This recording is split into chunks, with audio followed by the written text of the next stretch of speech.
Good morning dear student. Subhash school सावा की online classes में आपका स्वागत है। मैं पवन शर्मा लेकर आ रहा हूं आज की ऑनलाइन क्लास। हमारा टॉप चैप्टर चल रहा है सॉल्यूशन। सेकंड चैप्टर है क्लास 12th के लिए और हम अणुसंख्यक गुणधर्म पढ़ रहे थे, जिसमें पहला था हमारा वाष्पदाब का अपेक्षिक अवनमन, दूसरा था हमारा कवथनांक का ओनियन और आज हमारा तीसरा टॉपिक है हिमांक का अवनमन। तो हमें आज की क्लास शुरू करनी है हिमांक से।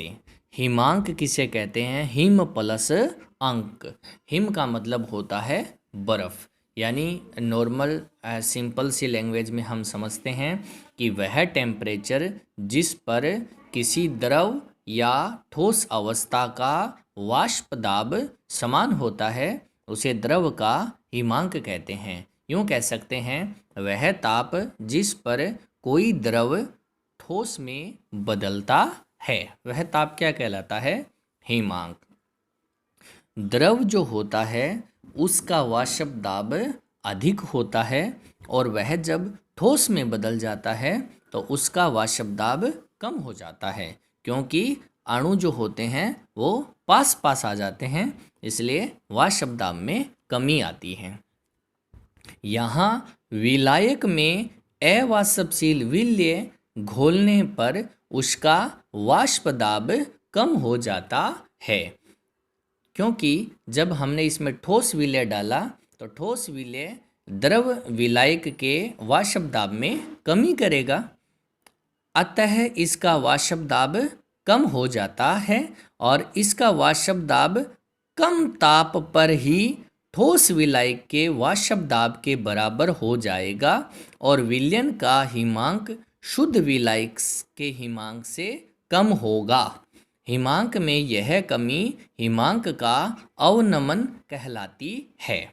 इस ग्राफ को समझना ध्यान से कि हमने जब शुद्ध विलायक लिया द्रव अवस्था में तो उसका वाष्प दाब ज़्यादा है, और जब हम शुद्ध विलायक को द्रव अवस्था से ठोस में बदलेंगे तो उसके वाष्प दाब में कमी आएगी। तो यहाँ ये टेम्परेचर है और ये वेपर प्रेशर है। यहाँ हम ग्राफ बना रहे हैं तो यहाँ ये जो T0F है, इस पॉइंट को हम A पर वायुमंडलीय दाब के बराबर करते हैं तो यहाँ जो विलायक है उसका हिमांक प्राप्त होता है। अब इस पॉइंट से इस तरफ तो है द्रव विलायक और इसके नीचे क्या होगा? ठोस विलायक होगा, यानी इसकी पॉइंट से नीचे क्या होगा? ठोस विलायक होगा। अब ठोस विलायक का वाष्प दाब कम होगा और द्रव विलायक का वाष्प दाब अधिक होगा। तो अब विलय पदार्थ मिलाने के बाद जो विलयन बनेगा उस विलयन का वाष्प दाब हमें ठोस विलायक के वाष्प दाब के बराबर करना है। तो ठोस विलायक के वाष्प दाब के बराबर करना है तो टेम्परेचर है वो इससे क्या होगा? कम ही होगा।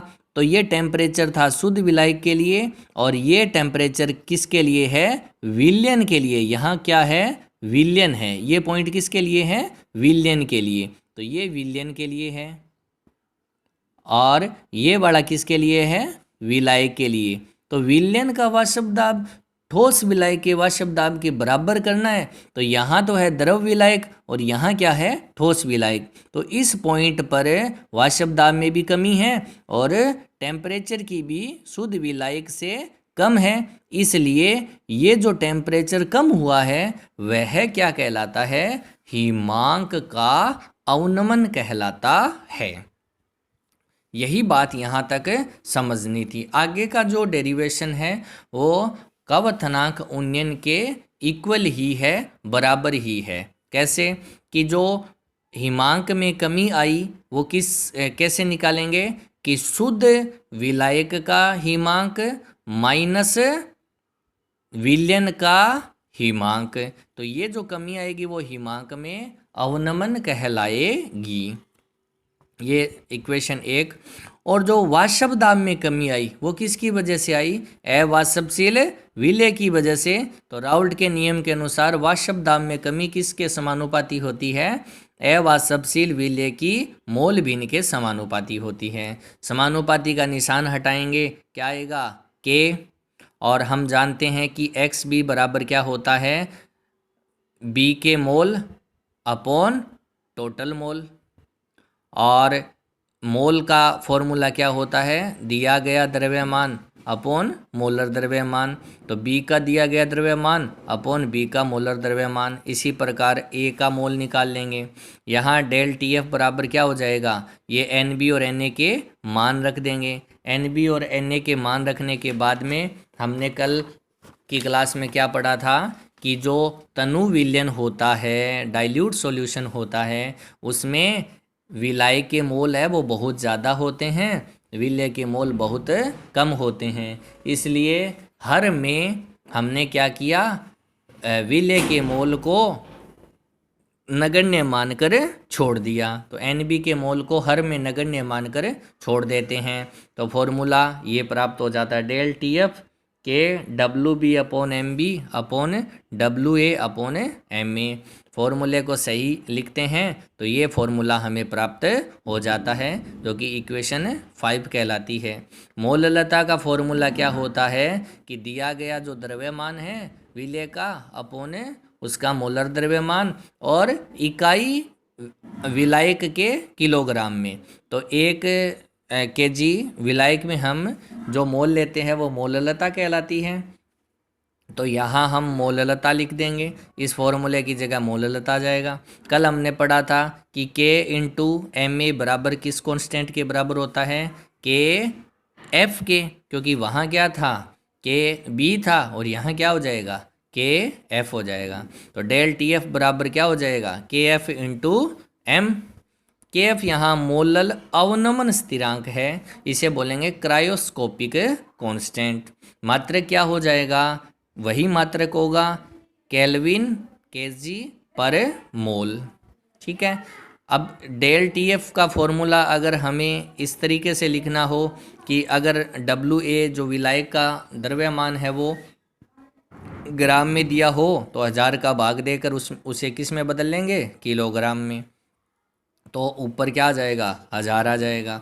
तो इक्वेशन 6 से हम क्या निकाल लेंगे कि हिमांक में अवनमन निकाल लेंगे। और अगर हमें विलय का मोलर द्रव्यमान निकालना है तो एम बी होता है, तो एम बी यहाँ आ जाएगा और डेल टी एफ यहाँ आ जाएगा। तो इक्वेशन 7 आ जाएगी और इक्वेशन 7 से हम एम बी यानी विलय का मोलर द्रव्यमान निकाल लेंगे। तो ये हमारा आज का हिमांक अवनमन था। और आज के लिए जो न्यूमेरिकल है वो आपको ही सॉल्व करना है और फॉर्मूला लगेगा ये वाला, मोलर द्रव्यमान निकालना है, ये वाला फॉर्मूला लगेगा। फिर भी अगर आपको ये न्यूमेरिकल आपसे हल ना हो तो आप कमेंट बॉक्स में मैसेज करें और आपको सॉल्यूशन दिया जाएगा। 22 ग्राम जल में विलायक कितना दिया गया है? 22 ग्राम जल है और घुले हुए 0.1 ग्राम दुर्बल अम्ल है कोई का विलयन का हिमांक आपको इतना दे रखा है। अम्ल का मोलर द्रव्यमान बताइए। तो ये फॉर्मूला है, उसमें के एफ आपको दे रखा है, ये डब्ल्यू बी दिया गया द्रव्यमान है वो 0.1 ग्राम है, 1000 आपको गुणा में रखना है। डेल टी एफ वो आपको निकालना पड़ेगा, क्योंकि डेल टी एफ आप कैसे निकालेंगे कि विलयन का हिमांक तो आपको दे रखा है 272.81 और विलायक जो जल होता है उसका आप सभी जानते ही हैं 0 डिग्री सेंटीग्रेड होता है, जिसमें 273.13 केल्विन माना जाता है। तो आप जल का यानी शुद्ध विलायक का रख देना और ये वाला घटाकर मान जो आएगा वो आपको डेल टी एफ में रखना है। विलायक का दिया गया द्रव्यमान कितना है? 22 ग्राम है। इस प्रकार आप सॉल्यूशन करें इसका और आंसर है वो कमेंट बॉक्स में डालें या व्हाट्सएप नंबर पर डालें। Thank you. आज की क्लास यहीं समाप्त होती है। घर पर रहें, सुरक्षित रहें, stay home, stay safe. Thank you very much.